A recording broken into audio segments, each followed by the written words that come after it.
Good evening and welcome to tonight's meeting of the Board of Education. The meeting is called to order at 3:59 p.m. in open session.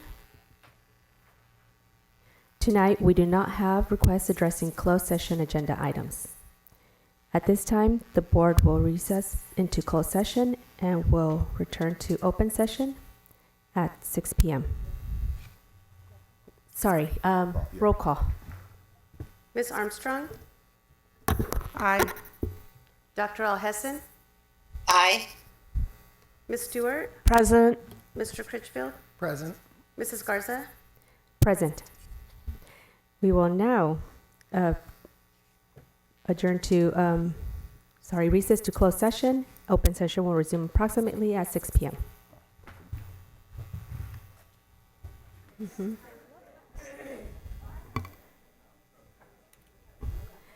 Good evening and welcome back to tonight's meeting of the Board of Education.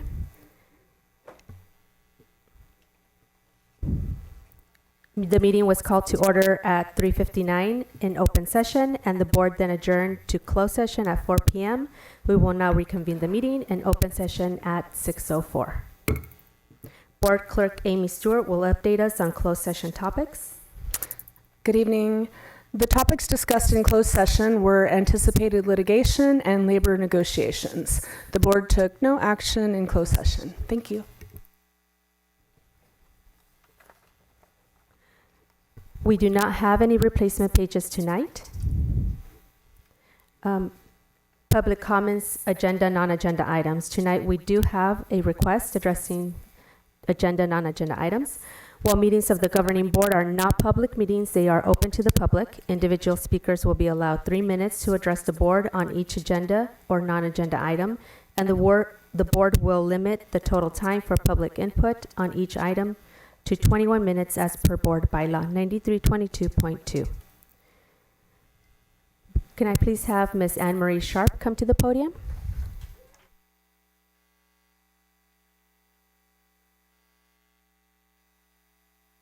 Stella, it's so good to see you up there. I had the opportunity to run behind Stella, running with Team World Vision, so it's good to see you up there. You'll represent our students very well. Tonight, I'm here to celebrate. Yesterday, we took 40 students and about 10 adults to the Dignity Health Center, where the Galaxy soccer team plays, and we participated in a Special Olympics event. It was a youth leadership summit. It's the first time that this event has happened. It was supposed to happen previous to COVID, and it didn't, so it was super exciting to be there with our students. And we took middle school and high school students, so I'm just so proud to be part of a movement of choosing to include students of all abilities in our schools. And I work with an amazing team at Mayfair. And I'm just really proud to say that we have got to attend this event. We invite you to come to Mayfair on December 8th for the basketball tournament, and then again on February 23rd for all school Abilities Awareness Assembly. So those are a few events on the books, and thank you for this opportunity to address you. Appreciate it.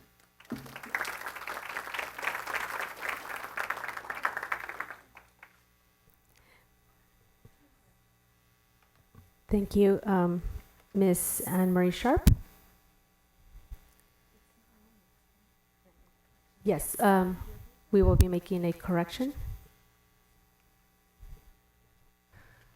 My apologies.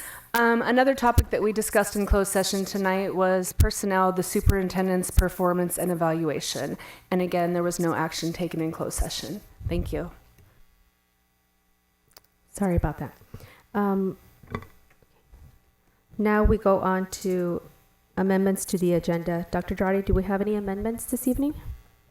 Yes, we do. We have one correction this evening on agenda item 15.1, approval of district's fiscal independence preliminary review. The last bullet on page 4, there is an incorrect date of November 11th, 2023, and is corrected to read November 16, 2023. Thank you. Do I have a motion to approve the amendments to the agenda? So moved. Second. Roll call, please. Student Board Member Lynch, Aye. Dr. Alhesson, Aye. Ms. Armstrong, Aye. Ms. Stewart, Aye. Mr. Critchfield, Aye. Mrs. Garza. Aye.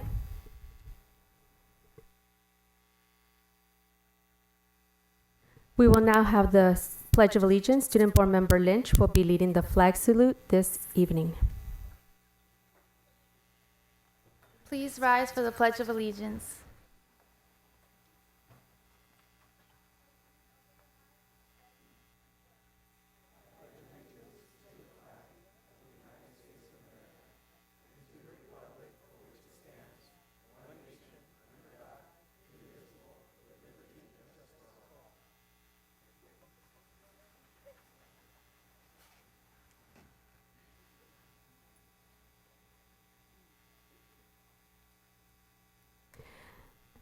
Thank you, Student Board Member Lynch.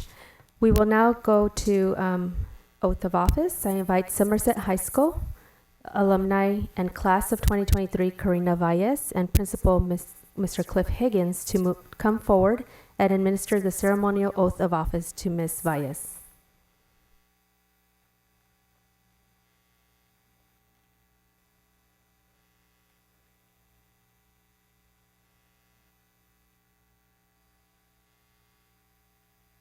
Right there in the middle will be fine.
Maybe we can invite the parents to come take a quick picture with her.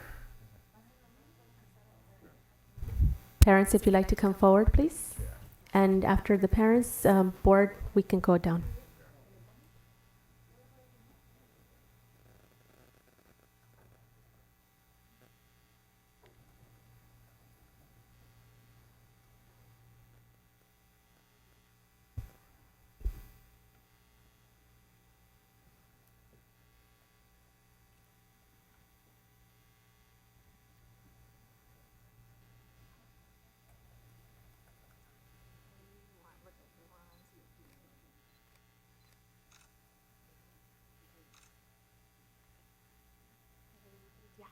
The rest of the board? I can take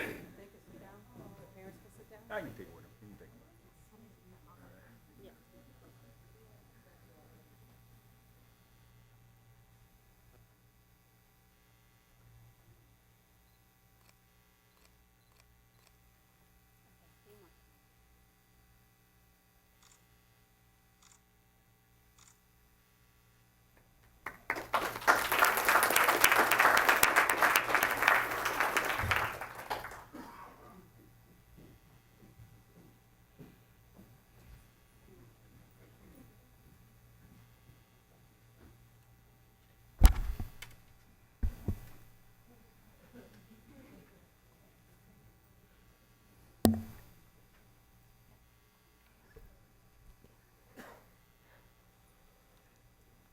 Congratulations to Ms. Valles, and we are happy to have you join us here next time in our next board meeting. We will now go to presentations from students and community. Recognitions. Yes. Dr. Andrade, do we have any recognitions at this time? Yes, thank you. At this time, I would like to ask the board to come down once more in front of the dais while Mrs. Carter assists us in recognitions this evening. So if you guys can come down.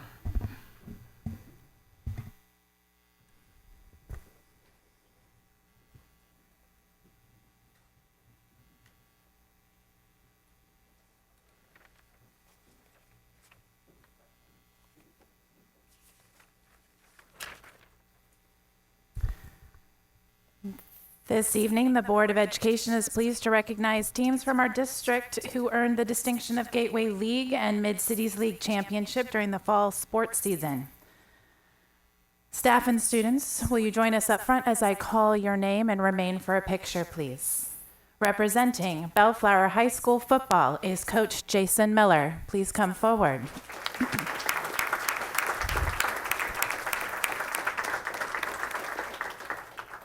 Joining Mr. Miller tonight, if we could please have his team members that are here with him, who are Jerome Bolton, Marvin Williams, Robert Moreau, Eric Barone,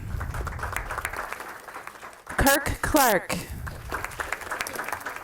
Alexander Porceo, and Edwin Flores.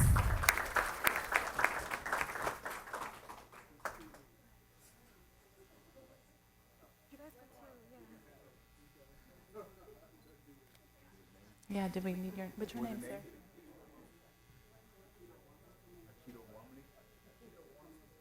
We also have Akito Wormsley with us as well. Please give him a round of applause. The board would like to recognize Bellflower football, who went undefeated and won the Mid-Cities League Championship.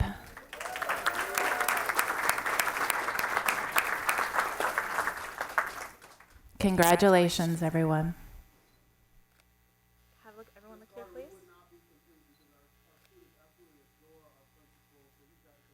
Mr. Lundgren, you've been called forward. Please come forward.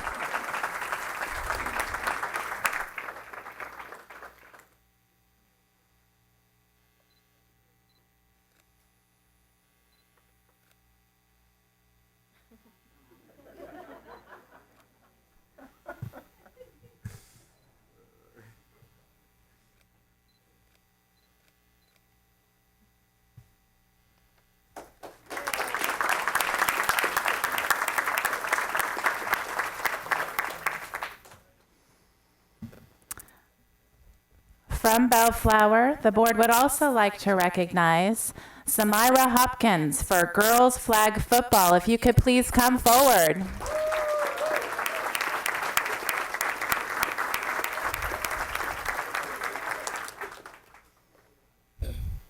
Samaya is on a record-breaking first season. She became the first athlete in CIF flag football history to rush for 1,000 yards. She never played the sport before, but finished the season with the national rushing title.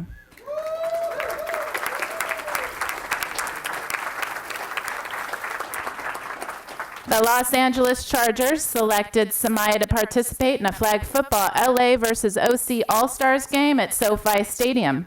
The All-Star participants will be recognized during the Sunday night football game on November 26. Congratulations.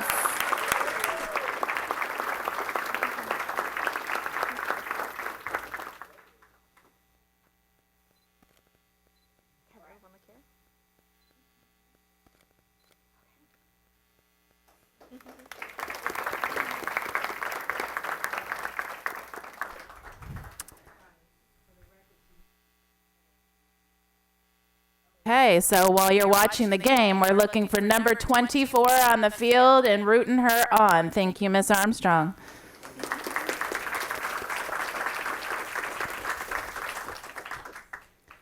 From Mayfair, representing flag football, can we please have the athletic director, Dennis Guerrera, come forward?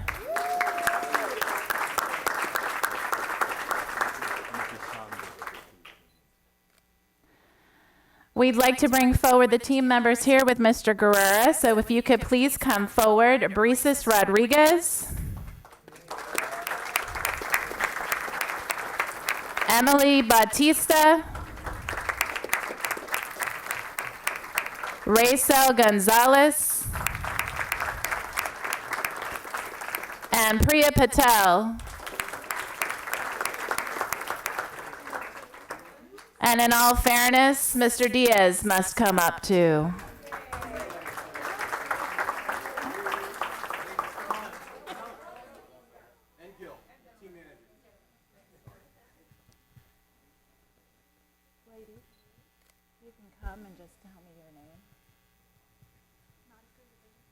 We have with us Nautica Zepeda,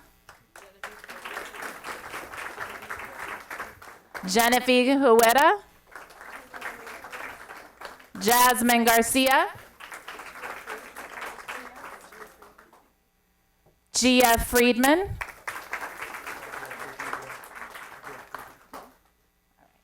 and Gil Friedman. So glad you all could make it here. Let me say a few nice words about all the accomplishments you had. The board would like to recognize the Mayfair flag football team, who was named Gateway League champions. In their inaugural season, the team had a 17-8-1 overall record and went 7-1 in league, splitting games with Warren and making them co-champions. The girls worked hard all summer and improved so much. They fell in love with the sport and represented their school well with their strong work ethic and good sportsmanship. Congratulations to you all.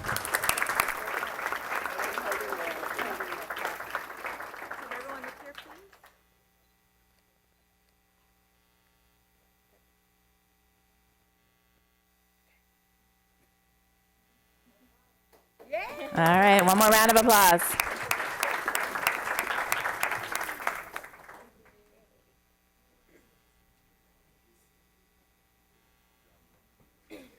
Representing Mayfair's girls tennis, can we please have Coach Chris Tran come forward?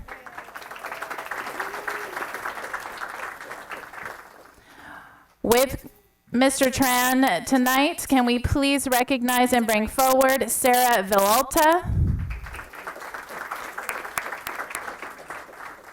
Eileen Romano, and Michelle Vu.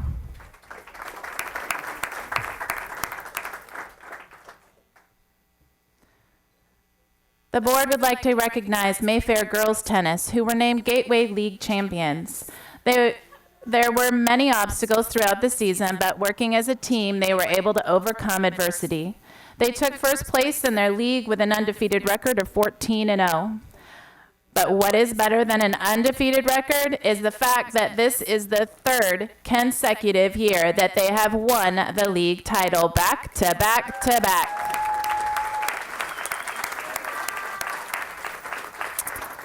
Furthermore, the team took first and second place in the individual tournaments. For singles, first place being Sarah Villalta and second Daylana Lee. And doubles, first place Eileen Romano and Michelle Vu, and second place Ariana Zavala and Michaela Sotha.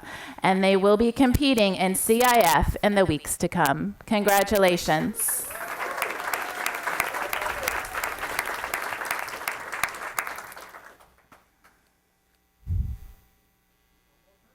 One more time. Congratulations. If we could please have Sarah Villalta remain. Coach Tran, please stay. Yes, absolutely. The board would like to recognize Sarah, who was named Girls Tennis Singles Gateway League champion. Along with the team championship, Sarah is claiming a perfect season. She went 42-0 in the season and won the Gateway League Singles Championship.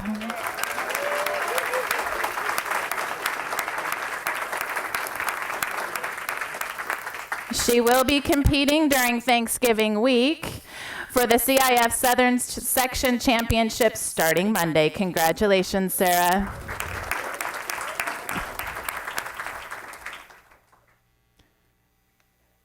And if we can have Coach Tran remain and bring back up Eileen Romano and Michelle Vu, please.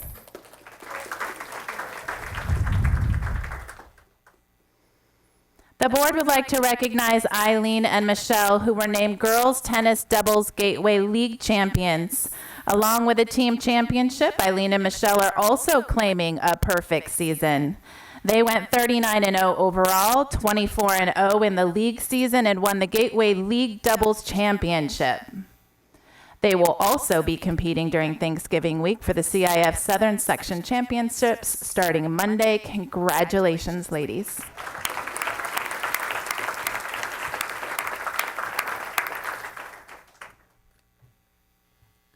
Thank you. Very nice job.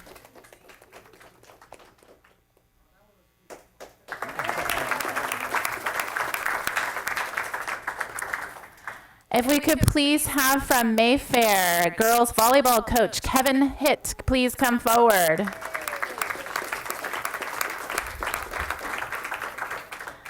And joining Coach Hitt tonight, if we could please have students Jillian Hitt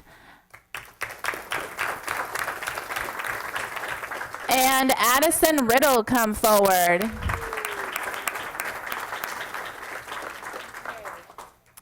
The board would like to recognize Mayfair Girls Volleyball, who were named Mid-City League champions. The 2023 Mayfair High School Girls Volleyball team had a historic year, earning a share of the Mid-City League with a 9-1 record, while advancing to the CIF Division VI semifinals and the state quarterfinals. This is the first time in the program's history that a Mayfair Girls Volleyball squad has made it to the state playoffs. Congratulations for that. Nice job.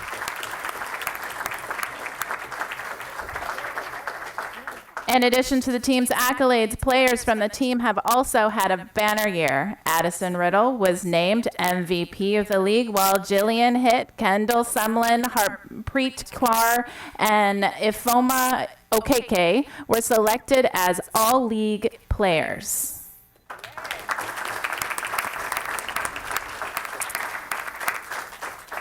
With its 23-9 overall record and its postseason run into the second round of CIF state playoffs, this year's team will go down in history as one of Mayfair's best. Congratulations. Thank you.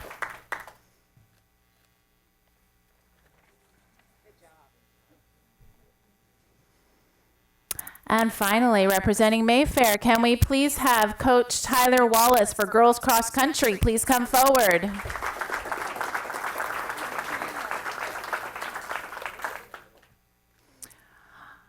Although our next recognition is unable to attend, Crystal Martinez, we would still like to recognize her accomplishments. So thank you, Coach, for being here and taking that for her. The board would like to recognize Crystal Martinez, who was named Mid-City Girls Cross Country Champion. The cross country girls team had another great season, coming in second place in the Mid-City League. Senior Crystal Martinez was not the favorite to win league, but that did not stop her. On the day of the league finals, she was about 30 seconds behind the second place runner halfway through the race. However, with her desire to win, she passed the two top runners to come in first and win league championships. Congratulations to Crystal and great job, Coach.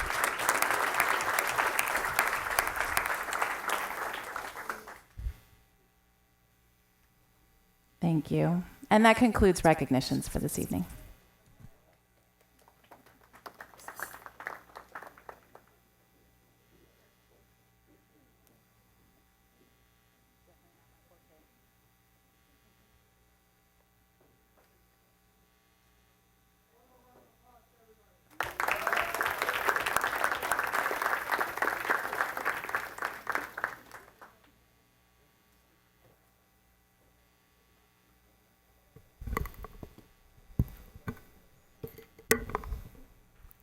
Congratulations to everyone. Thank you.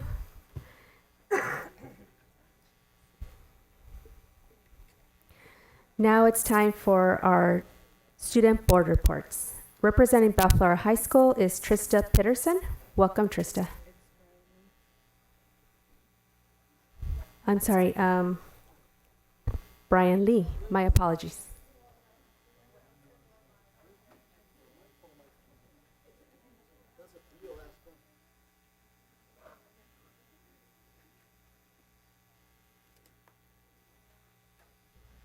Good evening, President Garza, members of the board, Superintendent Andrade, cabinet, and honored guests. My name is Brian Lee, and I'm filling for Trista this evening. I'm delighted to be here and show you what Bellflower Middle and High School have been up to. Bellflower Middle and High School have been very busy since our last October board meeting. As you can see on the slide, the class of 2024 began their senior year celebrations with their senior sunrise, where they gathered at Ron Yeary Stadium to watch the sunrise together, eat donuts, and announce the senior superlatives. We also welcome Keith Hawkins to our school to facilitate 7th and 9th grade seminars that focus on being their best self. Mr. Hawkins also led the senior seminar where the seniors reconnected with one another and looked towards the future. Lastly, for the slide, we also participated in the Red Ribbon Week celebrations.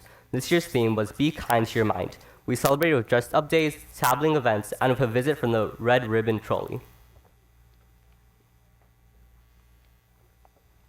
This next slide shows a few other events that happened in the month of October. Our ASB junior and seniors represented our school at the Pasadena CATA Leadership Conference, where they learned valuable leadership and activity skills.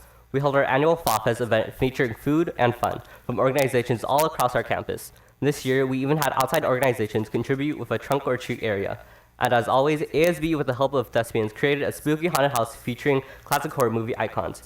We also celebrated Halloween with a Halloween spectacular at lunch featuring a costume contest.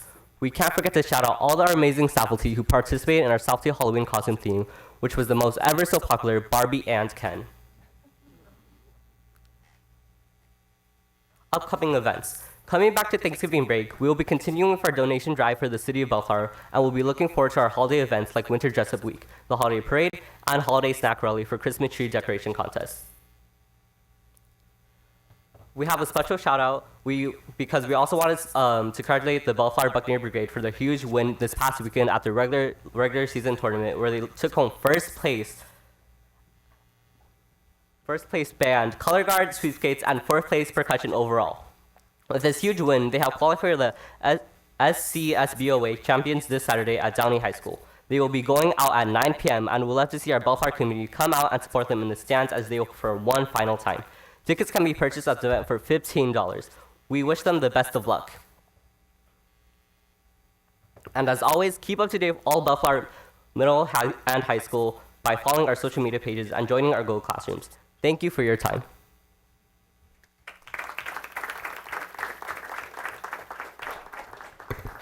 Thank you, Mr. Lee. Now representing Mayfair High School is Lennox Scott. Welcome, Lennox.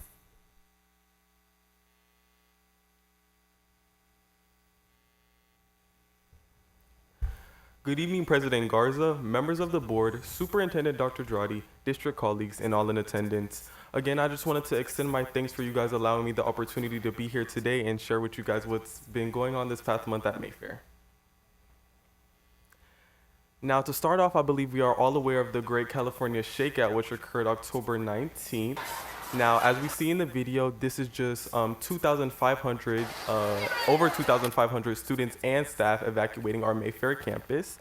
Now, this whole evacuation took about 12 minutes to get off campus, which I believe is a pretty short amount of time. And then also you can see when the camera pans, students and staff evacuating our newly built STEAM building, which has been an adjustment that we've made this month.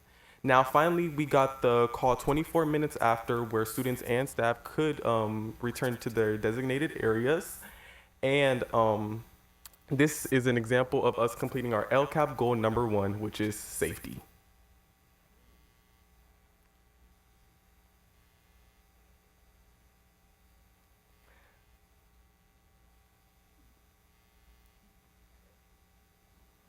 Sorry.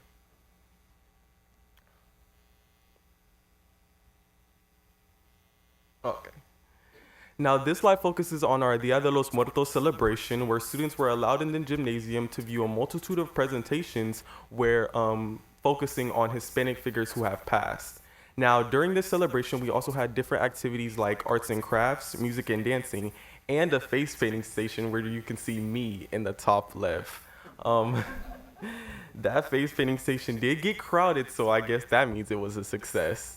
This also showed that we completed our LCAP goals number 1 and 3, student/community engagement.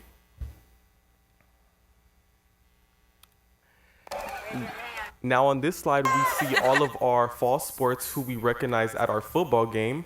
First, we can see our varsity volleyball team, which of course you've heard made it to semifinals of CIF and made it to state for the first time ever in Mayfair's history.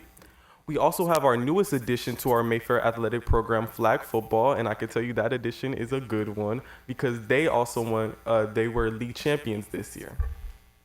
We also can see tennis. Tennis we haven't recognized yet, but they truly deserve the recognition, winning the first round of CIF. Then we also see our senior cheerleaders, unfortunately, cheering their last ever football game. Bittersweet moment. And then on the right, we have our amazing color guard, and then also our cross-country team where individuals did make it to CIF. And now we would like to recognize our amazing band team. Unfortunately, we couldn't add their video because it was a little too long, but our band did qualify for state with their final performance being this weekend.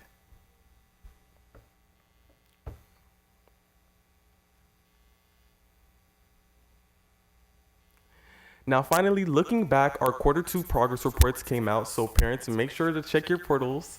We also had our middle school Halloween dance. We had our Mayfair hosted our blood drive where students 16 and up had the ability to donate blood. And then if you can look at the picture, the big picture in the middle, that would be our 1,339 honor roll certificates from Q1 that we have to personally give out, which means 50% of Mayfair's population has a 3.0 GPA and higher.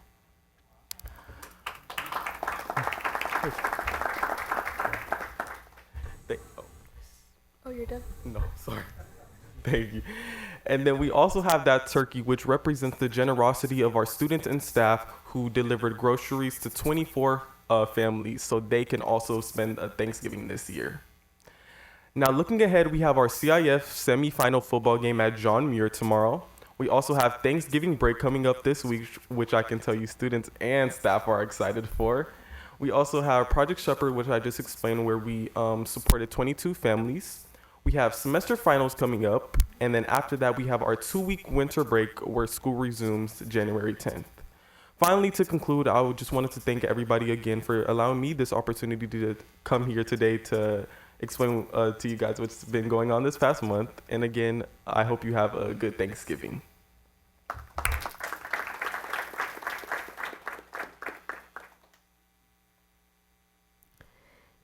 Thank you, Mr. Lennox. Representing Somerset High School is Sierra Ridgway. Good evening. Good evening, President Garza, members of the board, Dr. Jati, members of the cabinet, and to all the guests in the audience. My name is Sierra Ridgway, and I'm a junior at Somerset. Here is what's happening at Somerset. Wednesday is Advisory Day at Somerset, so yesterday Chief Epperson was our guest, and he gave a presentation to students on all the opportunities available to them by enlisting in the Navy. From the photos, you can see that students were very attentive to the presentation, as Chief Epperson was a very inspirational speaker. After the presentation, Chief Epperson fielded questions from students, and several students completed an interest inventory. Also, in his presentation, Chief Epperson shared the successful journey Somerset graduate in class of 2022, Alexis Wallace, on as a Navy enlistee. We would like to thank Chief Epperson for his presentation and also thank all the enlisted men and women of our armed forces for their sacrifice and service to our country. Yesterday, Somerset's orientation and ASB students received a lesson from covering social emotional learning from none other than Keith Metheny, also known as Coach Rudy. Cody Rudy co-authorized the social emotional learning curriculum, School Connect, that is currently being used throughout the district, and he is the author of the book Excellent Teaching. Coach Rudy is a magnificent speaker and is an expert in the field of social emotional.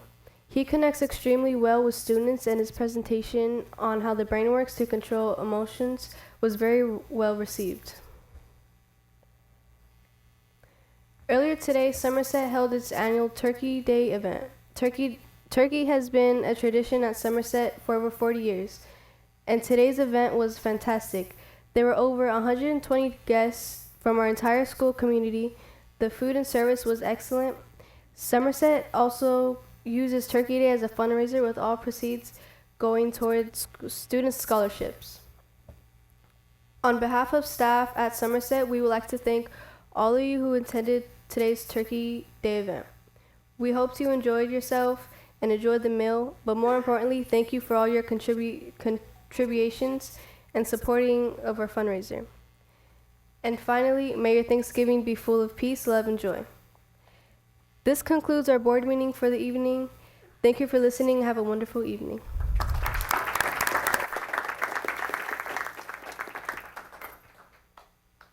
Thank you, Ms. Ridgway. Thank you to all. Each of your reports were very detailed and gave us a lot of updates that we're looking forward to. At this time, I welcome you to remain for the balance of our meeting, but I also recognize that you might have some other academic obligations that need your attending, so you are free to leave at this time. Thank you.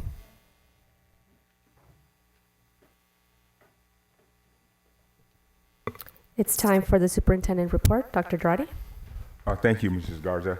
I'm not going to report on too much today, but enough to just say that for the entire community of Bellflower, also parents, students, staff, that I want to just take the opportunity to say thank you for all the work that you're doing in the spirit of Thanksgiving.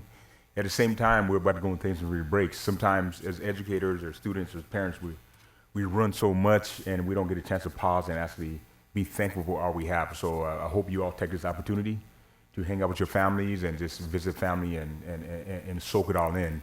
And for you parents out there, I'm an empty nester. This time goes fast, so I mean, take the opportunity to meet with your kids, because Thanksgiving is when they come around. Once they're gone out of the house, it's hard to get them back for Thanksgiving and stuff. So with that concludes the superintendent's report. Thank you, Dr. Girardi.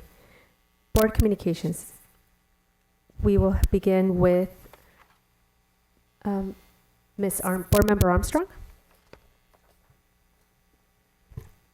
Hello, everyone. Thank you so much for coming out here. I really appreciate you all having such an interest in the school community. I've been very busy. You know, I'm a teacher myself, early childhood special education. So for the past 2 weeks, I've been doing state assessments and progress reports, parent conferences, just in these past 2 weeks. I've been very busy. However, I did manage to go to the first annual school field tournament at Bellflower High School. So we were really very excited. I'm a band mom. Well, she's not in the band anymore because she graduated. So, and it just so happened to be on her birthday, and talking about empty nester. I'm not there yet. However, she was celebrating her birthday out of town while I was at the school at the tournament, you know, just remembering how much fun I used to have watching her in the band and playing the different instruments. We have so many talented children, and they grow up. Some of them really do grow up to become recording artists. I do know some. Some of them have built their skills in engineering and all that kind of stuff. I don't know the music stuff, but I had such a good time. I was there. I saw all the vendors. We had our first aid set up. I remember I used to man the first aid center sometimes. I didn't do it all the time, but you know, I was like, wow, there's that first aid. I remember I used to do that. And the best part is the awards. You know, the kids get out there, they're having a good time. They may make mistakes, but you know what? They keep on going, and they just have so much fun, especially color guard too. So anyway, that's all I did. I went to the field tournament.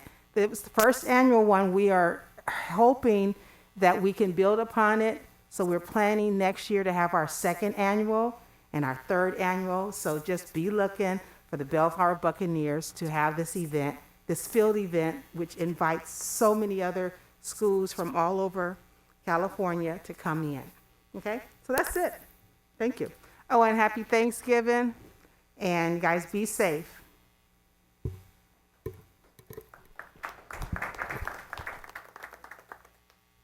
Thank you, Board Member Armstrong. Board Member Hessen. Thank you. And I just wanted to take the opportunity to let everyone know that I'm doing virtual because I'm managing my pain in my back today. So I appreciate the opportunity to still and engage with you all. I wanted to mention that part of my activity, I attended the Carroll Apps board meeting, and we had a wonderful presentation of our students who are in the program. Specifically, they're going through the training. I think 3 of our students in the program will be taking the test to become certified, and they will be part of our first responders. So congratulations to them. Was part of our 360 board evaluation that we participated in. And it was a good discussion as we move forward, bettering our competencies and skills to serve the district. I want to take this time to actually Thanksgiving gratitude, but there are many people suffering all around the world, and I think we should hope prayers for health and healing for everyone, those who are suffering at this time. So gratitude is one of my personally in my life, and I'd just like to leave with a quote to move at something, consistently put yourself in an uncomfortable place. Start a startup, train for a marathon, or commit to writing every day. Be comfortable with being uncomfortable. Thank you.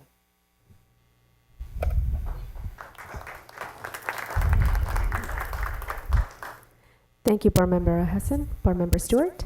Good evening. I have a really long board report, but I have a lot of things to talk about. The first thing I wanted to follow up on was our conversation last meeting regarding our playground renovations and the possibility of adding equipment that our special needs students could benefit from as well. Because we haven't considered this in a while, and I really hope that we can do that. In doing my own research, I just wanted to throw some ideas out there and hope that you guys will consider some of the following. Adaptive swings, there's so many different types. Sensory panels, they have different textures and shapes. Textile panels, they have bumpy, rough, smooth, hot, cold, shiny. They have translucent panels that could create colorful shadows. They have visual perception toys, like they have these toys that you look through and they have different colors and hues and brightness. They have sensory gardens that you can add to our playgrounds that add smells and touch and visuals to the playgrounds. And they have auditory toys like drums or musical equipment that students can tap, or that they can detect sounds through the vibrations and the changes in the pressure of their ears. They had a cool xylophone that the kids could play. So there's so many options that we could add to our playgrounds that all kids could use and that they could love. So I hope that when we're considering those renovations, we consider some of the things for our special needs students. The last 2 weeks, I finished my MIG, that's the Masters in Governance Foundations. I did 1 and 3, school finance. I just started MIG 2, which is student learning and achievement. I have 3 more Mondays, and I will complete all 5 of the courses. And I think these courses have been vital for me, and I believe that we should look at a policy that board members must finish these courses within 1 to 2 years of each term, meaning they would repeat them every 4 or 5 years because they're updated yearly, and I think they're super important. Some takeaways that I would like to report back to the board and the community that I found were very important was, 1, we really need to have separate plans for facilities and technology. I know we have facilities plans. I'm not sure if we have technology plans, so I hope that's something that we can look at.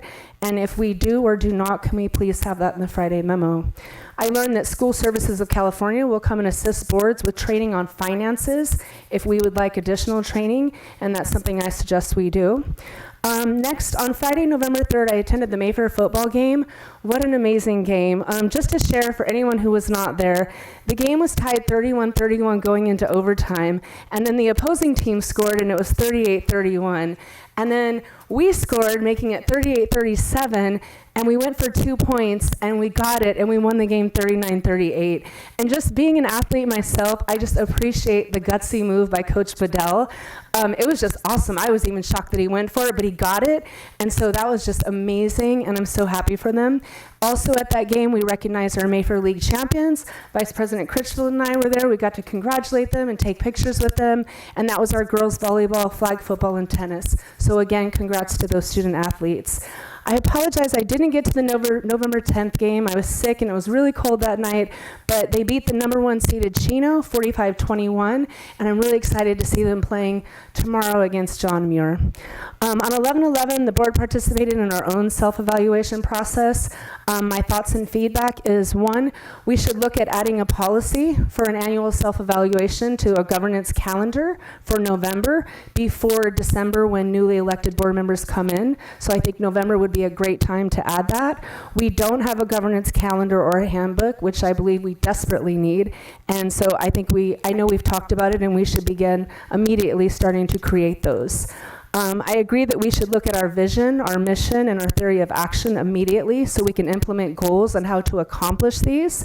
And we should have CSBA start looking at all of our policies immediately, which we've talked about doing.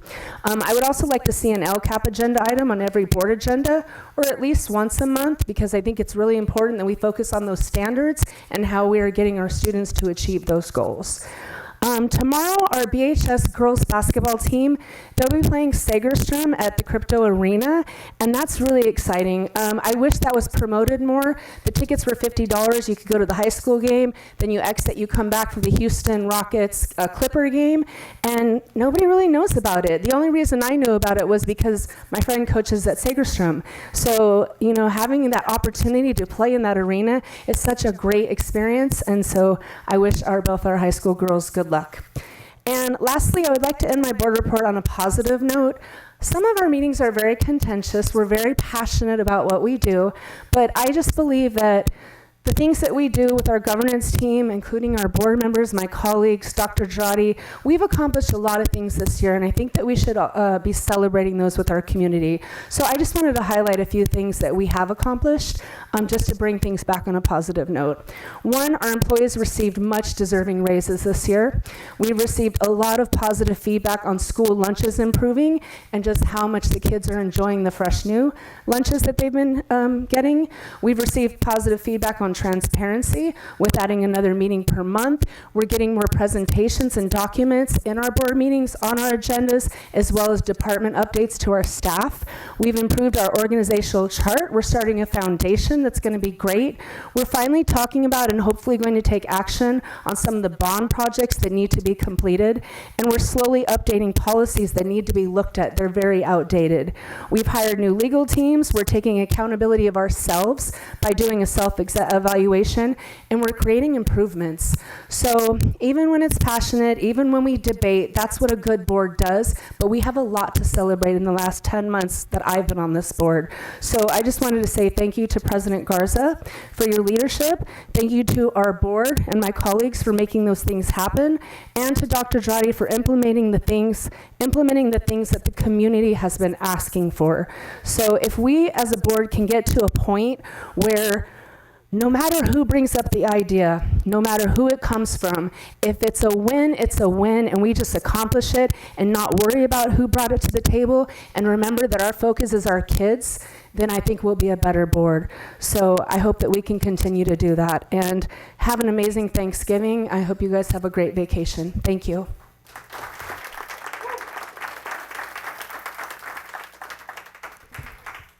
Thank you, Board Member Stewart. Board Member Critchfield?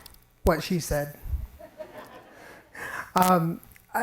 Just a few. First of all, thank you all for coming out tonight and being so involved. It really means a lot. And everything my colleague Ms. Stewart said is true. We have a lot to be celebrating and a lot to be grateful for here in this district. So ditto. a few things I just wanted to touch on. One is we've been having our alliance meetings, and again, I want to thank those that are involved in those meetings. I personally get a lot out of them, and I think that it's a really good step for our district, having our stakeholders come, our teachers, our classified, having district staff all at the same table, talking about really important issues, and not only talking about the issues, but coming up with solutions. I think has been very helpful, and I'm very grateful for those meetings, and I look forward to the ones to follow. Mayfair CIF playoff win. Both games were amazing. The last one, man, there were some crazy plays, man. Like our wide receivers were on point. Really excited for them in their upcoming game. Excited for all of them. Coach Bedell and also our cheer squad, our color guard, our band. I mean, they put on a show. So it's not just the football. There's a whole performance that goes on, and those are a lot of fun. Even though it was really cold that last one, I got a little cold from that actually. I'm optimistic about the Mayfair Fields. I think I've heard great things from the conversations that have taken place. I know there's things in motion right now, and there's going to be a follow-up meeting, so I'm excited to hear how those go. So those are, these are just some of the things that are in motion. Just because they don't come up at every board meeting doesn't mean things aren't happening. So those are some of the things that are happening. One thing I do want to bring up and just keep in the forefront is campus safety.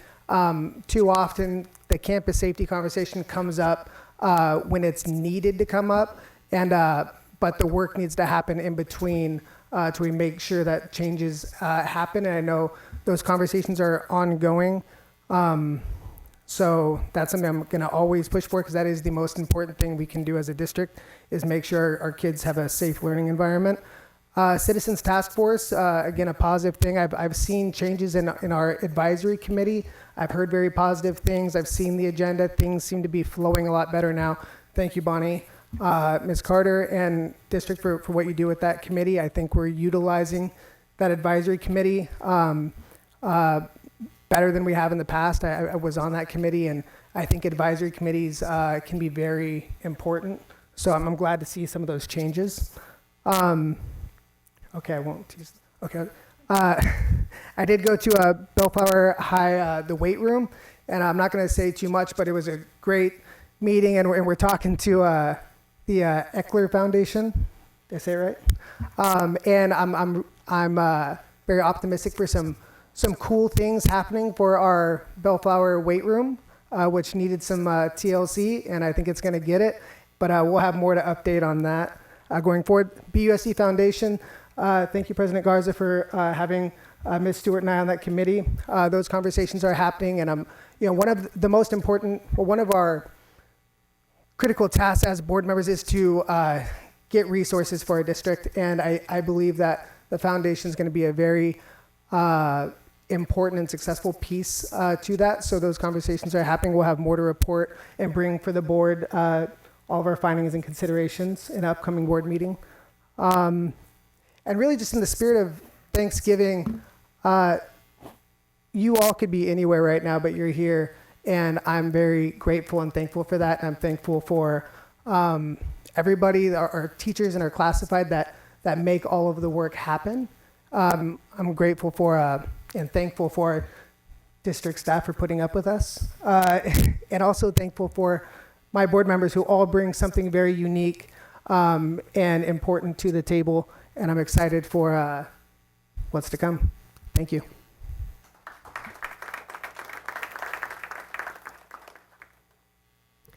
Thank you, Board Member Critchfield. As for myself, I did also attend the Board Self-Evaluation 360 and look forward to making that, joining my fellow board members once again next year. I do want to make a correction to a comment I made during that meeting. I said that there was March 15th deadline on the superintendent contract. I went back to confirm that, and there actually, on the current contract, does not exist that timeline. So I just wanted to make that correction because I didn't make that in public, so that way everyone knows about that.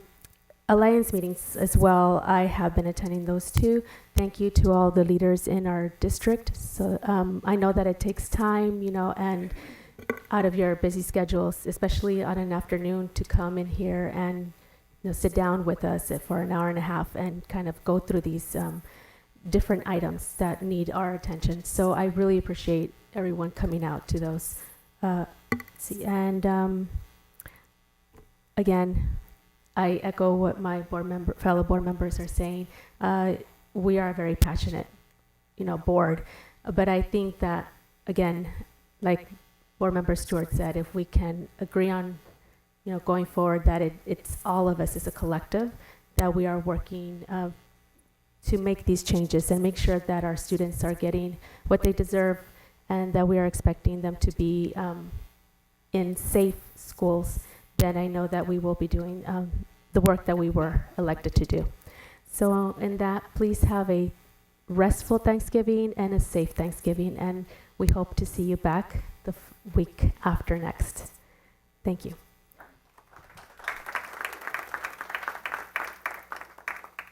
And we have one more board member, our student board member, Ms. Lynch.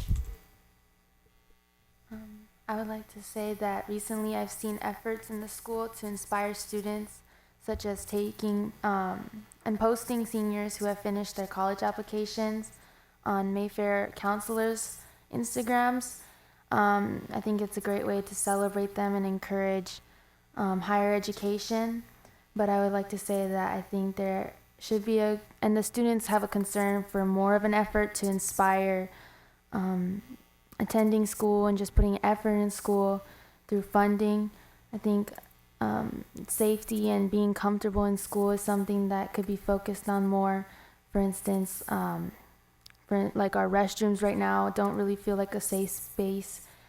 Seeing as there's like lack of soap in some of the restrooms and it's been consistent, I think that's something that can be focused on. Thank you.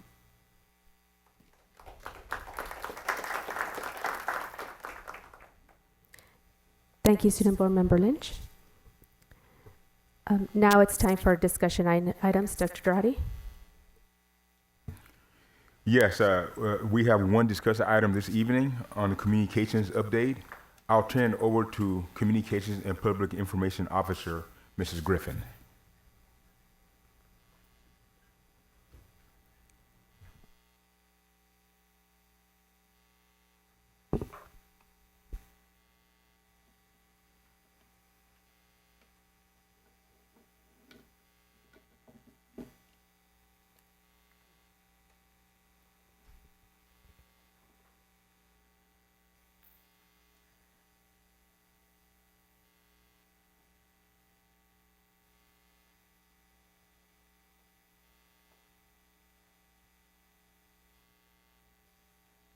Good evening, President Garza, members of the board, and my colleagues.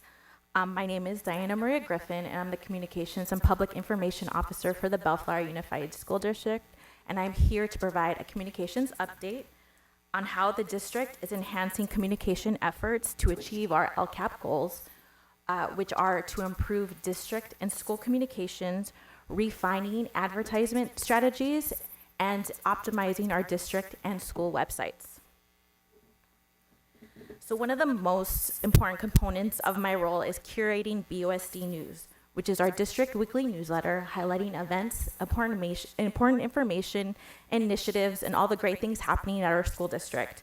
We send this directly to parents and students via Blackboard, and it is emailed to staff and is also available on all district communications platforms, including our website and social media. And this year, I started to email our community partners, so our local city officials, PTA, and local Chamber of Commerce organizations. So internal communications, or did I skip this? Oh, no, I did not. Internal communications is timely information that needs to be disseminated quickly. So we send this via Blackboard and email. However, the district is moving to the all-in-one platform, Parent Square, in July of 2024.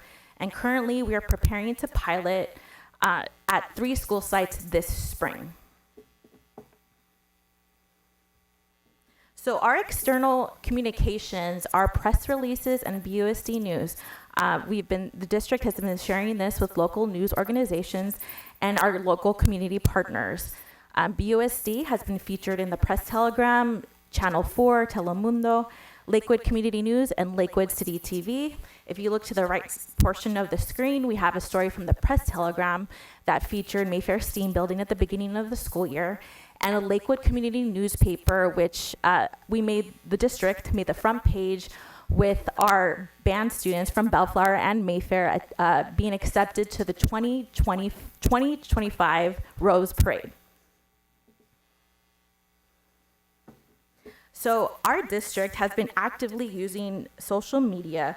The district has Instagram, Facebook, and X, I'm gonna call it Twitter, for our communication. And really our social media strategy involves enhancing our graphics, reels, and video. And if you look to the right, this is a graphic I created for BUSD night when we had a game, our district game between Bellflower and Mayfair, and we welcomed elementary students for free to attend. So this was something that I worked with the school sites, and I sent this graphic to everybody to post on social media, and that was a well-attended event. And currently I try to design each post and write the caption, so there's a lot of effort put into every post that goes on social media. And the good thing is, because of all the effort put into our social media, our Facebook and Instagram data show the district is trending in the right directions with increased likes and follows on our Facebook and Instagram pages. If you could see at the graphic, for Instagram, we have over 500 new followers, and for Facebook, we have 73 new likes to our page. As of today, we have 1,533 followers on Instagram. And I think right now we're trying to catch up to Vice President Critchfield's account. So hopefully we'll get there soon. And we have 4.1 thousand accounts reached, and mostly by non-followers. So that's a great sign with our increased interaction and engagement. So for the advertising overview, we rolled out an enrollment campaign at the beginning of prior to the beginning of the school year. We featured advertising at the Lakewood Mall with 2 kiosks, and if you look to the right, that is the design that was created for the mall kiosks. Also, our enrollment campaign was featured in the Lakewood Community newspaper and our social media accounts, and I've also created a comprehensive district brochure. And currently, I'm also finalizing a dual immersion enrollment video for prospective families. And I'd like to take this time to acknowledge all those who participated: teachers, Mrs. Kodesh, Mr. Ribas, students Lennox and Elizabeth, and of course, our admin team, Ms. Almada, Ms. Lane, Ms. Carter, and Mr. Larios for making this all happen. So I'm really excited to unveil that within the next couple of weeks and to share with our community. And we'll also have potential advertising in the Bellflower Parks and Recreation brochure and mailers coming down the line. So additional communication projects, we're proud to introduce this year the BUSD Report podcast with Dr. Girardi. We recently wrapped episodes 2 and 3, and they will be debuting soon. And again, I also like to acknowledge all the people that have helped this. This is really a team effort, and I'm so grateful for everyone's assistance. I want to acknowledge Bellflower High School and Mr. Check for allowing us to use his classroom to film, and his advanced film students, Joseph, Anaí, Zulima, Melanie, Brianna, and Natalie. We couldn't do it without them.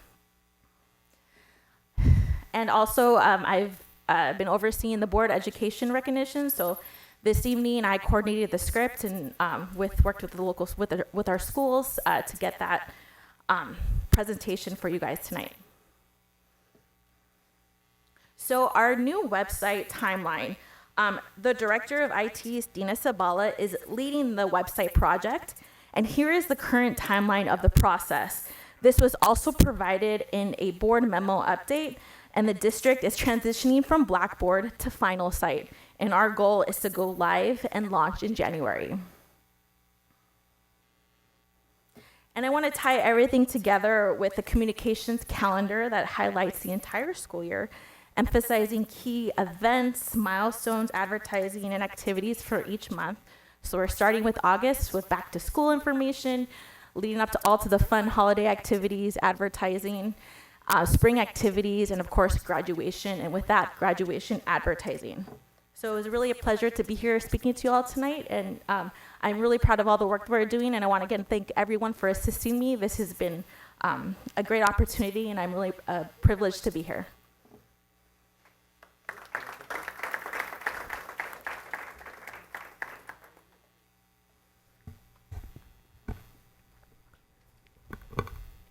Thank you, Ms. Griffin. Any questions, comments? Board Member Armstrong?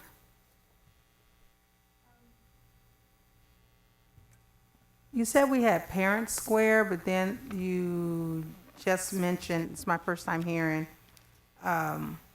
what is it? Final list? Final site. That's Fi- the website that we're transitioning to. Okay, And and that's- then the Parent Square is the communication. Component, yes. Component. Yeah, mass communication. So it's going to be sent to parents, families, and staff. It'll take the place of Blackboard. Yeah, okay. Yeah.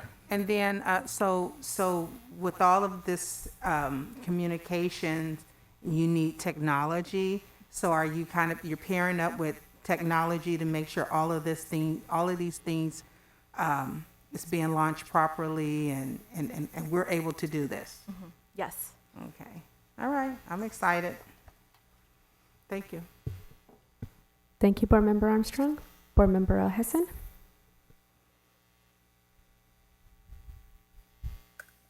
It was a great presentation. Thank you for all the work that you've been doing.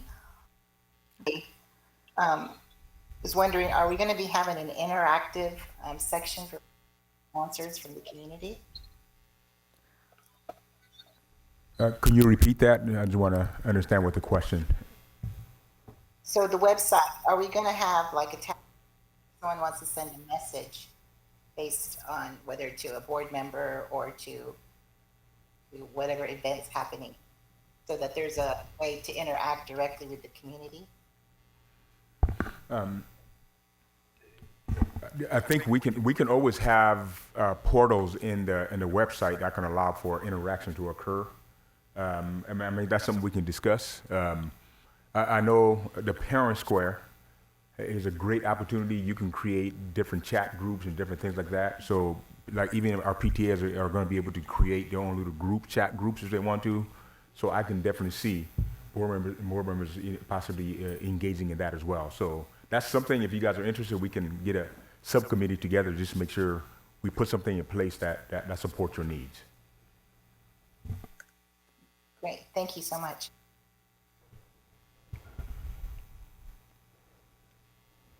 Thank you, Board Member Hessen. Board Member Stewart? I have two things. Thank you for your presentation. One, I would really like to see the brochure that we put out. Could we have that on our Friday memo just to look at it? I also brought it tonight. I could hand it to you personally. Oh, okay, thank you. And then two, I just wanted to talk about Parent Square. We use it in my district, and it's amazing. Basically, like, I had a parent yesterday, I had a sub because I was out for union business, and she sent me a text, and it comes right to my phone, but it comes from the app, and her daughter was marked absent. So she said, hey, Miss Stewart, my daughter was marked absent. One thing I did learn is that the text goes immediately back to them, so I texted her back at 2 a.m., and that probably wasn't the great thing. But I did learn that yesterday, but it's really right away, direct. It goes right to your cell phone or whatever you establish, and so I love it, and I'm really glad that we're bringing that to our district. So thank you. Thank you, Board Member Stewart. Board Member Critchfield? Thank you for the presentation. You know I like this stuff, so I do have a couple questions. Couple things. First of all, for our Spanish-speaking community, when in regards to social media, are we keeping that in mind when we do some of our? I've seen some of them are in both, right? Yes. Okay. Yeah, especially with all our upcoming breaks and closures. I made sure to make those translated. Awesome. And the board meetings are also Spanish translated now as well? I will make that adjustment. Okay. And also, we had spoken in the past about having our board meetings on YouTube as well, but maybe that's a conversation that we can keep in the air. Yeah, I'll have to get back to you. I got to check on where we are in that process. I know they've been working on it. The whole concept of have interpreters and things like that. And so I'll have to come back and give you an update on where we are on that. Cool. Let me see. In terms of success analytics, when we talk about engagement on social media and increasing followers, how do we gauge our success in our marketing campaign? Have we seen, since we started, an increase in enrollment? And then also, what would success look like from a strong marketing campaign? Like, what are realistic numbers? And that's probably more of a question for staff that maybe can get back to us on what we're really trying to do, because social media, it can be a real energy suck, and sometimes it's important to, like, what are we really trying to do here? And then also, if it is working, if we are connecting with parents and engaging, sometimes it's worth the investment of sponsoring ads and actually putting money behind it, because especially with how social media is now, unless you're putting a few dollars behind it, it's really not going to get to anybody new. So. Yeah, I think you're on point with your question on that. What are we trying to accomplish with all of this? Yeah. And how do we know when we have arrived? I'm intrigued by that question myself. I do got some ideas on how I'm hoping when we actually talk about the when we do the evaluation process moving forward and all that. The conversation we started on Saturday with the CSBA. When I think we're talking about coming back talking about milestones that we want to evaluate. So because this is an action item, we put in resources there. We have to know what we're trying to accomplish with this. And having that question answered is going to have to be something we all talk about. Yeah, it's a big question, but it's something like with all those efforts, because you know how much time it takes to just do the creatives. Yeah. Sometimes it's, what are our success metrics on that? Another thing, how many BUSD vehicles do we have driving around the community? Do we know generally? Sulema knows where I'm going with this. Yeah, we're talking about probably anywhere from 30 to 40. Okay. And it is something I noticed when I was doing a tour of the nutrition, is I really feel like when we talk about advertising and marketing, it's very easy to throw money at it, but we have some low-hanging fruit here with even the vehicles in our district, the worn-out logos on the side. I mean, we have like the real estate and the eyes on those vehicles. Maybe that's something we can look at and just give those a facelift, because some of them were pretty faded and had like Rockstar Energy Drink stickers all over them, so it's just not a good look. So something. Also, you didn't mention the CTE videos, but that's something you worked on as well, right? No, that was with Lisa Acevedo and Lawrence, who has been editing and producing those videos for us. Okay. So he's an external contractor. Okay, but those are also videos for marketing our CT and CalApps, yes. Mm-hmm. Okay, and do you know when those will roll out? Yeah, those are live on the website now, and we've been promoting them on social media. Okay. And continue to promote them. It'll be featured in we mentioned there were 2 podcasts we just concluded. One of them was around the inquiry cycle, and the second one is around CTE advertising. So that's what we concluded yesterday. Always getting your podcast plug in. I see what you're doing. And I think that is, thank you. That's it. Thank you, Board Member Critchfield. I do have some follow-up questions regarding with timelines to some of the questions my fellow board member asked. So the first will be, by when will you be able to make the adjustment to have board meetings translated? You mean the social media graphic? Yes. Oh, that could be done at the next board meeting we have. So by our next regular board meeting, this will be done? Yeah, I try to post the graphic on the Monday of the board meeting, and we'll have a translation as well. Is that what you were asking for? I think you were asking, if I'm correct, about the board meetings being translated. Yes. Yeah. I'll have to come back. That's the one I was talking about. I need to come back and check on where we are with that progress on that. So. Can you, by when would you be able to come back to the board with an update, Dr. Draddy? I can give you an answer by tomorrow in the Friday memo, or by tomorrow I'll give you something in the Friday memo. Wonderful. That sounds great. Thank you. Okay. And I think that was it. Yeah, and then Dr. Roddy, we can go ahead and talk later about a subcommittee Yeah, to look into the Parent Square. yeah. That's a good idea, so. Yeah, so yeah, we can reach out this weekend. Thank you. I just wanted to say too, I agree with Vice President Critchfield on like ads. Like even on Facebook, I've been getting Downey Unified ads. Come to Downey, and I'm like, I'm on Facebook and I'm getting Downey. Like we should, you know, I looked at it, so obviously people are looking at it and they have some strategies in place that I would love to see us do as well.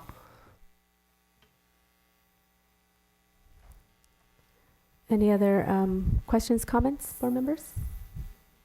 Student board member? Yeah, I just have a question. So for the internal communications, it's a separate application that parents would have to get to receive these? No, they get everything currently received via email, text message. That's it. Thank you.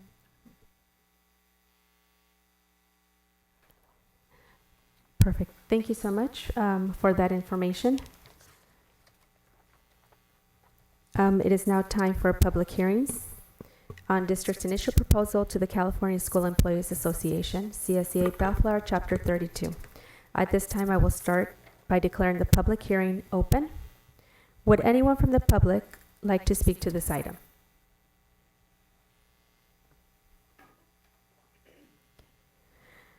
I will now open it to Dr. Dradi, staff.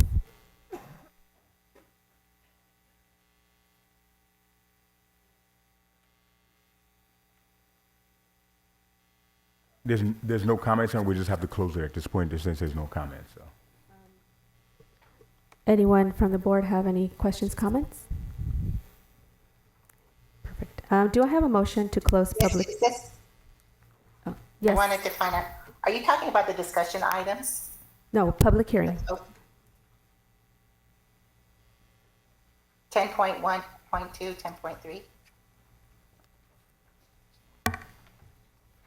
No, it is 13.1.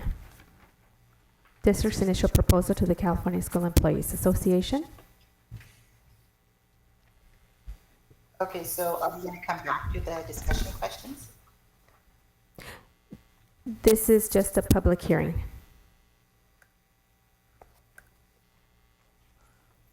I have no questions at this time. Thank you.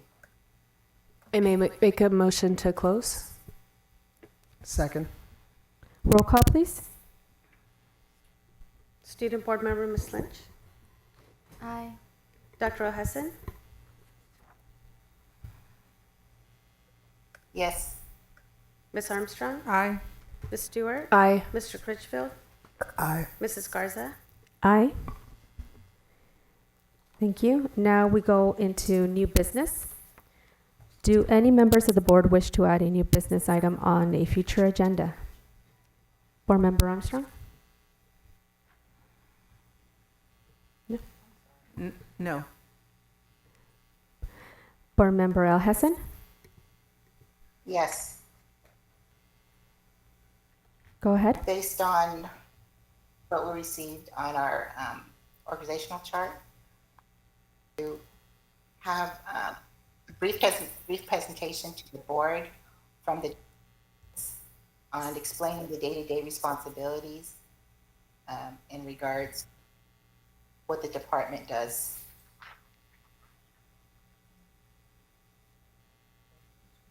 Is there a certain department, or?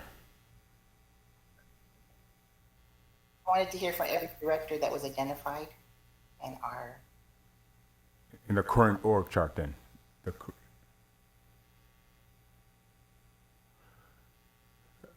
Maybe we have Mr. Serga up there, could help fine tune the motion so we have clarity on that. Is there, maybe make a statement and then the legal counsel could help us shape the motion? So just to interject real quick, it can either be a physical presentation for the board, or it could be, for example, in the Friday memo. So just clarification on whether it's some presentation from each department director, or if it's just what each one does and their roles and responsibilities. I'd like to have a presentation from the individual directors, like a 5-minute presentation. Okay. So the motion would be a motion to have department head board their roles, duties, and responsibilities at a date to be set by the superintendent. Correct.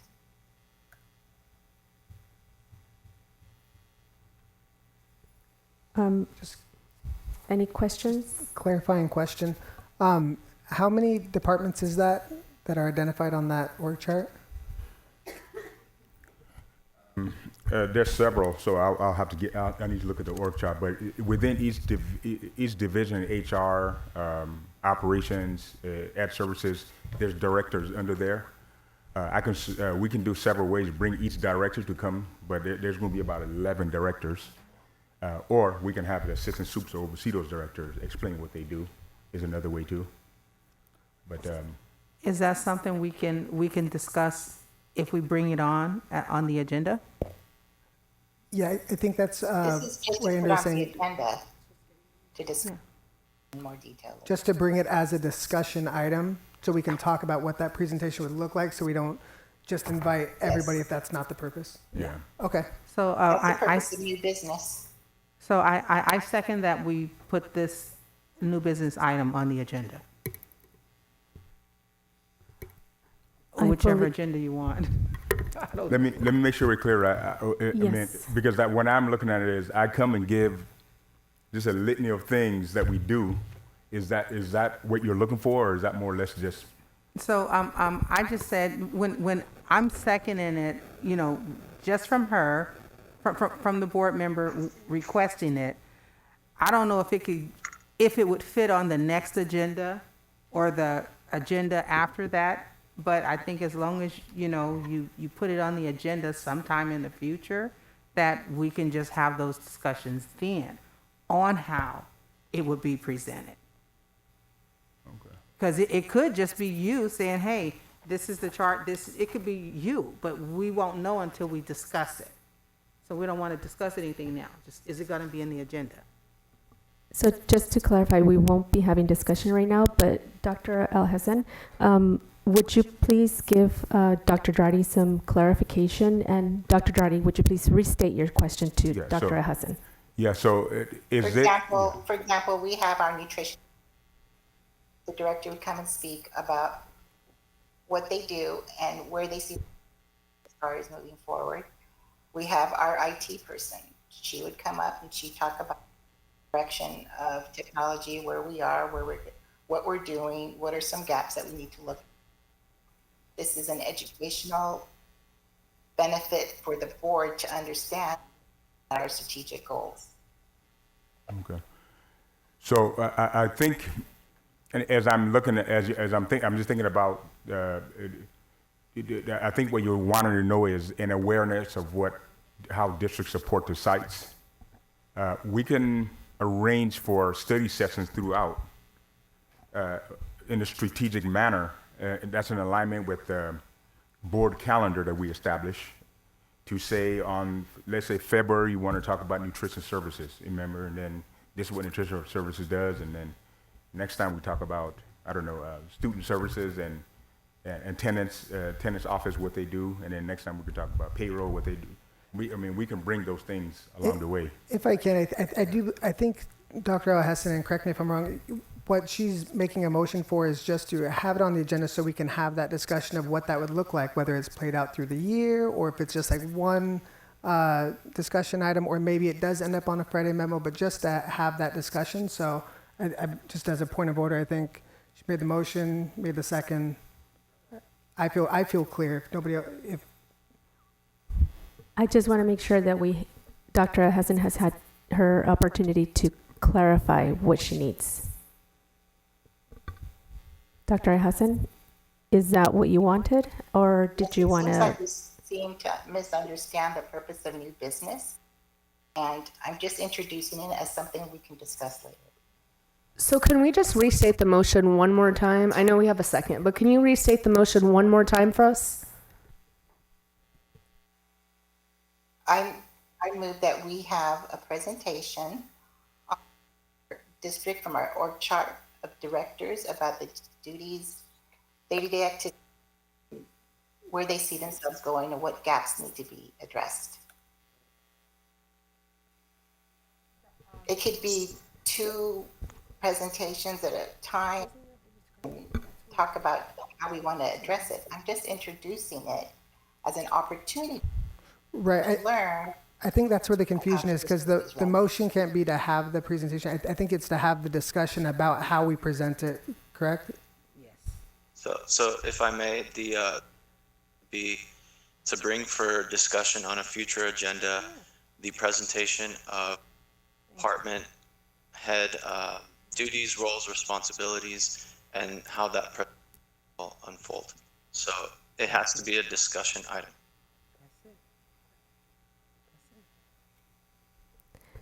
Thank you, Mr. Sorega.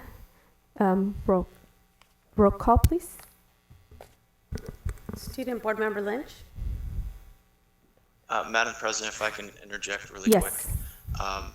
The motion on the floor is still presentation to be presented to the board. It was to bring it up as a discussion item. So that motion that's on the floor would need to be amended, and a new motion would need to be made requesting it as a discussion item on a future agenda. Can I make an amendment to the motion? A friendly amendment? If I make an amendment, I can ask her if it's a friendly amendment, unless she wants to restate it. So there's already been a first and a second. The original motion must withdraw the motion, and a new motion must be made.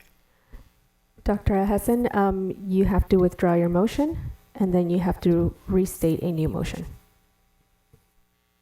Okay, I withdraw the initial motion, and I set the motion as our stated that we just put the item up for discussion at our next board meeting on directors present Thank you. their duties, activities, and so forth.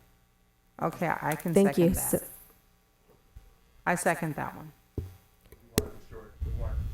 We want it for sure to the next board meeting, or That is what Dr. Al Hassan requested. Roll call, please. Student Board Member Lynch? I abstain. Dr. Alhesson? Aye. Aye. Ms. Stewart? Aye. Mr. Critchfield? Aye. Mrs. Garza? Aye. Thank you.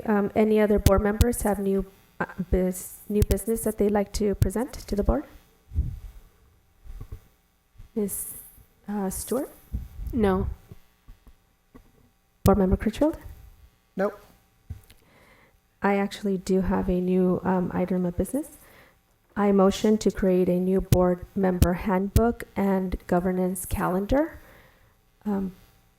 with a future date to be put together with the vice president and the president, along with the superintendent. Second. For a future date when all 3 members can get together. Second. Thank you. Roll call, please. Board Member Ms. Lynch? I abstain. Dr. Alhesson? No. Ms. Armstrong? Aye. Ms. Stewart? Aye. Mr. Critchfield? Aye. Mrs. Garza? Aye. Thank you, board members. In hearing no other new business, we will move on now to major action. Next item is approval of district's fiscal independence preliminary review. Do we have information on this item, Dr. Dorati? Yes, I will turn this over to our general counsel, Mr. Sarega, and Associate Superintendent of Business Services, Mrs. Holguin, to give the board information on this item, as this has been a part of the process we've been engaged in for the last year. So, Mr. Sarega will start off, and then we'll pass it on to Mrs. Holguin. Thank you, Dr. Drotti. board, staff of the community. This item is regarding basically the application of independence. This item requires certain items to be provided to Los Angeles County Office of Education. One of these items is for a disbursement officer. Very clear from the beginning, this is not a new position that is being created. This that currently exists that is being filled by Mrs. Holguin, and is simply oversight as to the disbursement of warrants, which are either or payments under contract made to vendors, and this position provides oversight. Now, it would be clear that someone who provides oversight should not be a part. Thus, Mrs. Holguin is not involved in generating the warrants, is not involved in the warrants, is simply there to provide oversight to ensure that the district funds are being used under the terms of those agreements, whether it's a contract or a purchase order. And if I can provide an analogy, it would be akin to a check and balance. So for example, give a student a test and then require that they grade their own test. That would raise issues of integrity and in the process and so on and so forth. So structure that the district currently has been in place for over a decade. It's a position that Ms. Holguin has been doing for a number of years now. Not creating anything new, it's simply advising LACO that Ms. the dispersing officer for the district, which she is currently doing in her role as well. And she is not involved in any of the aforementioned duties, which would conflict her out to perform the duties of the disbursement officer. So, and it's not a new position, it's just simply a board action that has to be taken and requested by LACO in our application for fiscal independence. And it is a position that already currently exists and is in function within the district. So, Mrs. Hodges, you want to add something to what Mr. Saraga mentioned? Yes, so as Mr. Saraga was stating, when the Board of Education on September 21st approved the application and the resolution for fiscal independence, the LACO came back and asked for additional documentation that we had previously submitted when we were first fiscally independent. They are just now asking us to update our information. Our process continues to be the same, and as Mr. Saraga said, we have been conducting, or I have been acting as the dispersing officer for the district throughout this time, so they just want that recertification from the board through the process of these items on the agenda there. In terms of just understanding the process for warrants and the separation there, so whenever a site and or a department wants or has to pay a vendor for items or services that are conducted, the site starts with the requisition. That's how the process starts.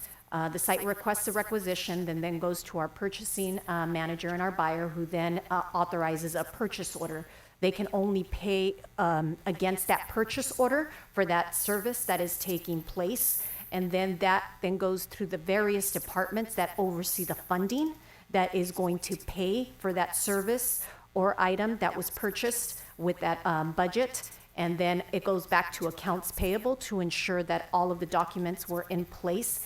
And finally, then it goes for review before the purchases, the warrants are actually issued, and that's where my role comes in for the oversight.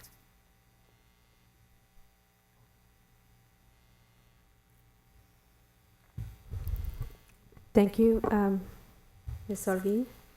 Do we have any other comments, Dr. Draddy, from staff? Just waiting for you to answer any questions that you might have. Thank you.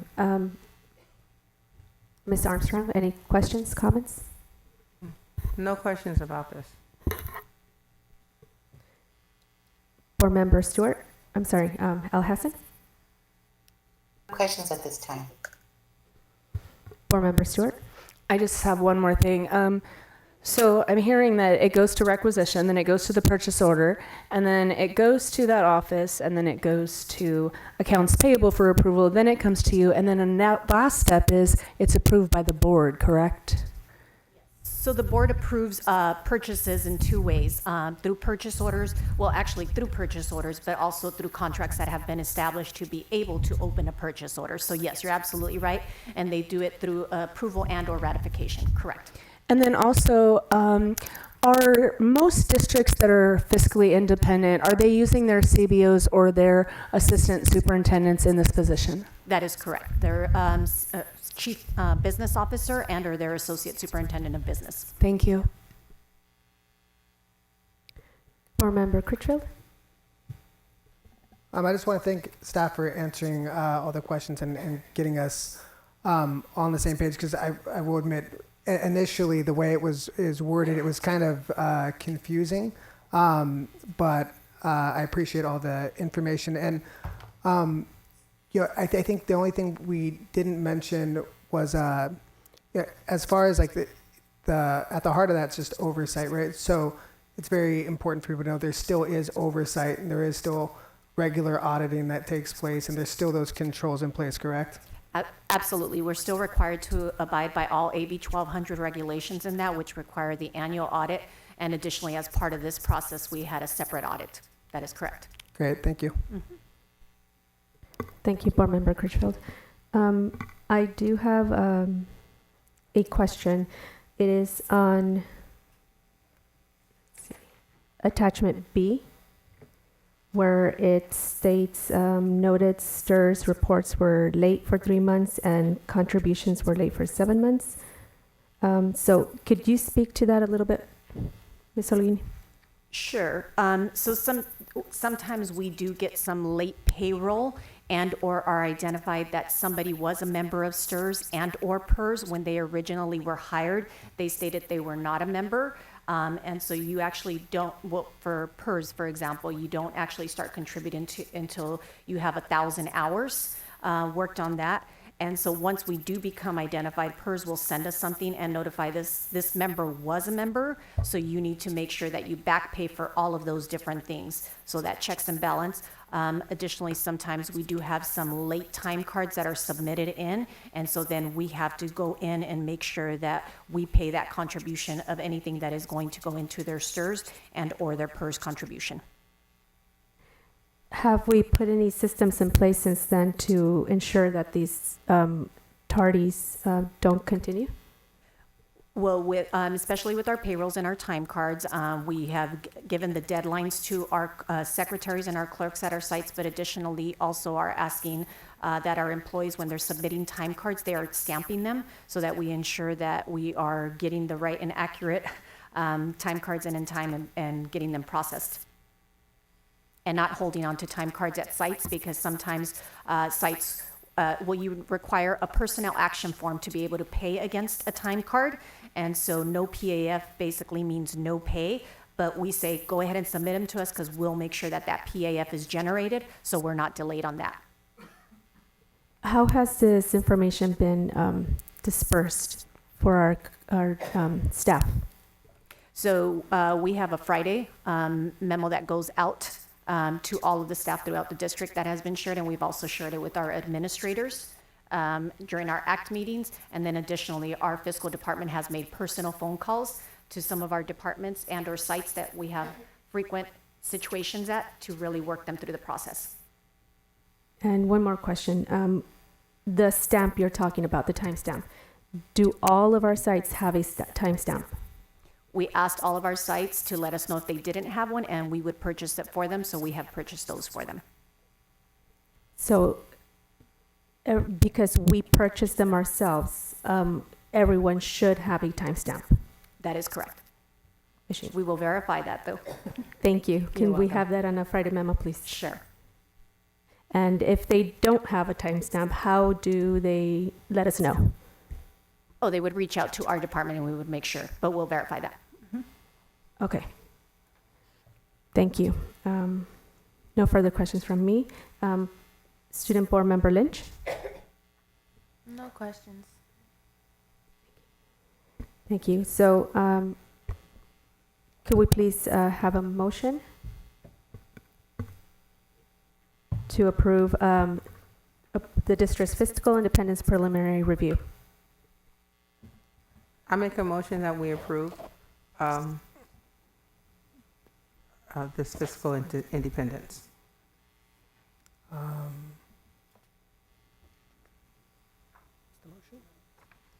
What are the, Approve the district's fiscal independence preliminary review.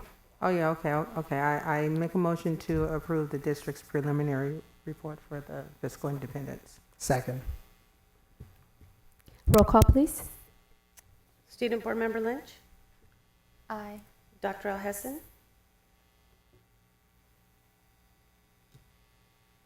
Aye. Ms. Armstrong, Aye. Ms. Stewart, Aye. Mr. Critchfield, Aye. Mrs. Garza. Aye. Thank you. The next item is the designation of district dispersing officer. Do we have information on this item, Dr. Girardi? Yes, again, along the same line, I'm going to turn this over to Mr. Saraga and Mrs. Holguin to expand on this. Sorry, it cut out for me. Just want to make sure this was for the disbursement officer. Yes. Yes. Okay, so everything that has been stated up to this point is relatively the same. These are three pieces of the same application process, so it's another item that the board needs to take action on for the application to LACO, but everything up to this point is pretty much the same for this item.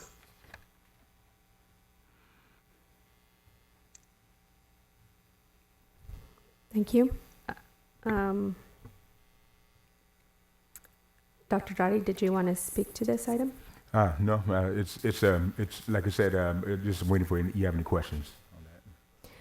Thank you. Board Member Armstrong? No questions on this.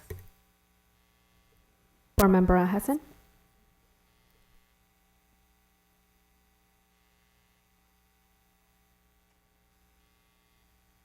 Board Member Hassan? No questions at this time, thank you.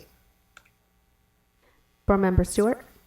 And just to reiterate that this is an independent person because they do not issue any warrants. They just oversee them. That is correct. They're not involved in the process of actually generating them. That is accurate. Thank you. No questions. Board Member Critchfield? And just to reiterate, this is not a new position, even though it was kind of confusing. It's not a new position. Nothing's changed. And this is how we had done it previously with fiscal independence. Correct. It's how we have been operating and continue. Correct. Great. Thank you. And just a reminder, there was an audit that the LACO had us do that described this process and approved the process. So this is just a continuation of that. It's what we've been doing all along. We had an audit that came and looked at it, basically said you're doing the right things, and we're using that to apply for application. Thank you, Board Member Critchfield. Thank you, Dr. Girardi. So then, just for clarification for myself, this is a document that needed to be updated at this point. That is correct. When we submitted our application, they came back and asked for these three documents that were part of the original process to be updated, being that those were from 2015. Do we know of any other documents as of right now, or is that all we've received, all the communication we received from LACO? In terms of board approval, this is the only thing they've have asked to look at all of our reconciliation forms that we do internally, so they're reviewing those as well. Okay, and they have been given access to those documents as well? That is correct. And they actually have access as well to our business management system. Perfect. Okay, so we are meeting all the requirements as of now. Correct. Thank you. No further questions or comments?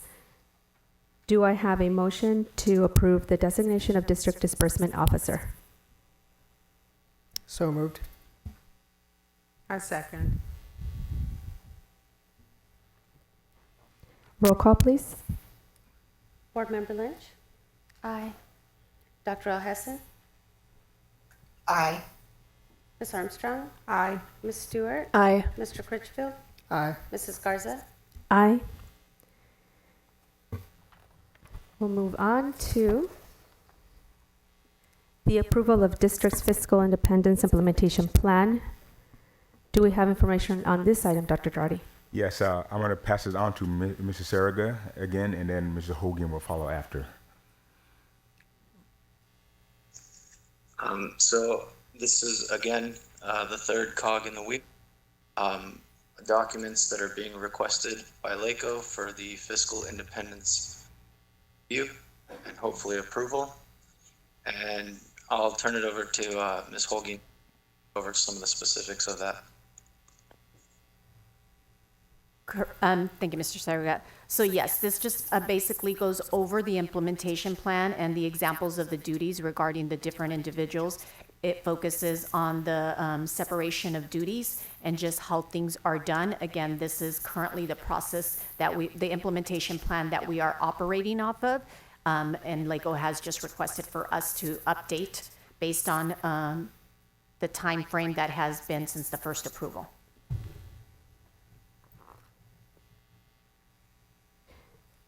Thank you. Board members, any questions or comments?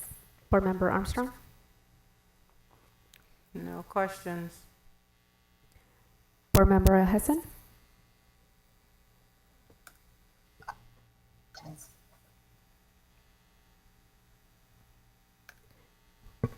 Board Member Hessen? Questions, comments? Oh, I'm sorry, you didn't hear me. No questions. I'm good. Thank you. Board Member Stewart? I have two questions. One, how much money do we save being fiscally independent? It's approximately 1.5 million annually.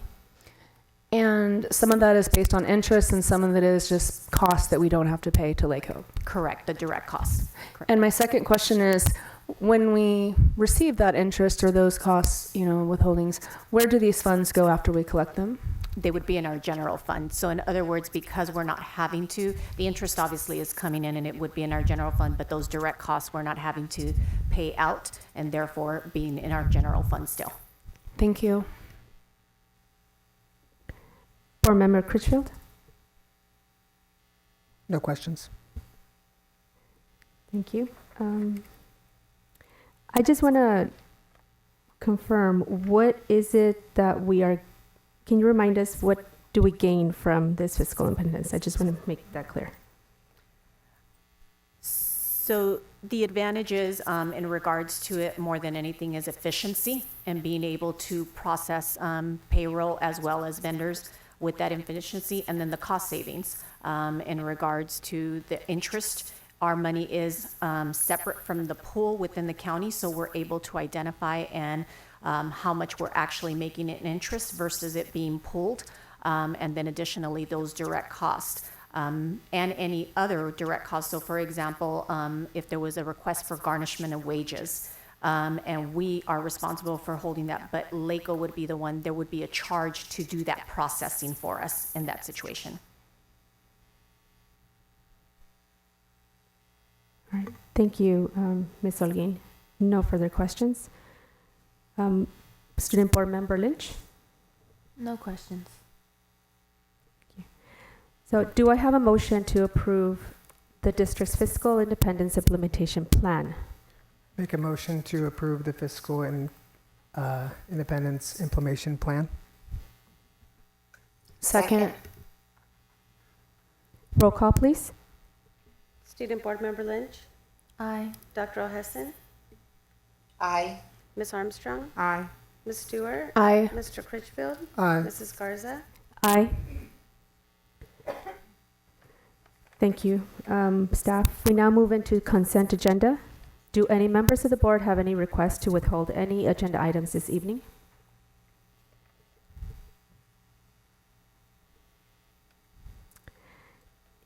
Point of order, do we need to pull 16.14? Yeah. Correct?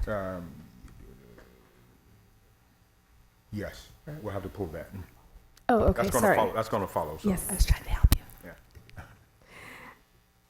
In hearing no board members are requesting to withhold any items, we will now, I request a motion to approve the consent agenda except for item 16.14, selection of members to the California Advancing Pathways for Students, CalAPS. So moved.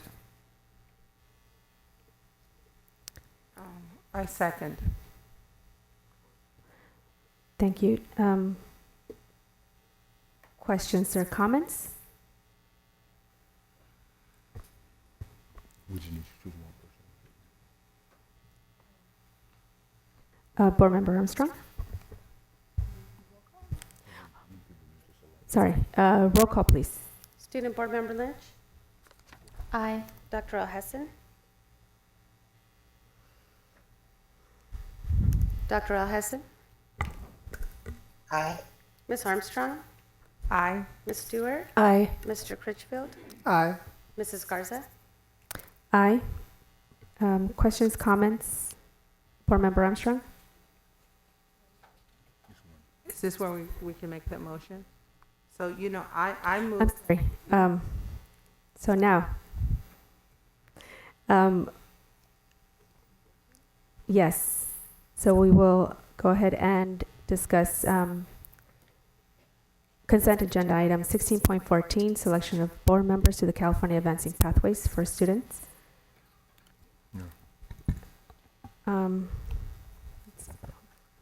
Do I have a nomination for the selection of member to serve as a representative to the California Advancing Pathways for Student CalAPS for a 2-year term, January 2024 through December 2025? I would move to nominate my colleague, Ms. Stewart. Second.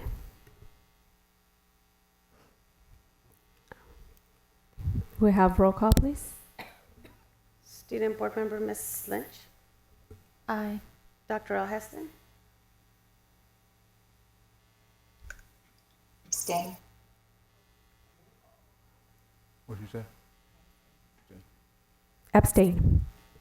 Ms. Armstrong, aye. Ms. Stewart, Aye. Mr. Critchfield, Aye. Mrs. Garza. Aye.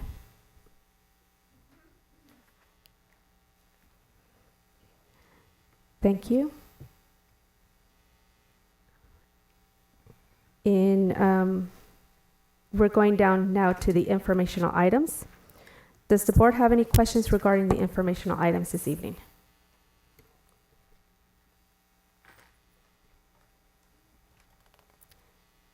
In hearing none,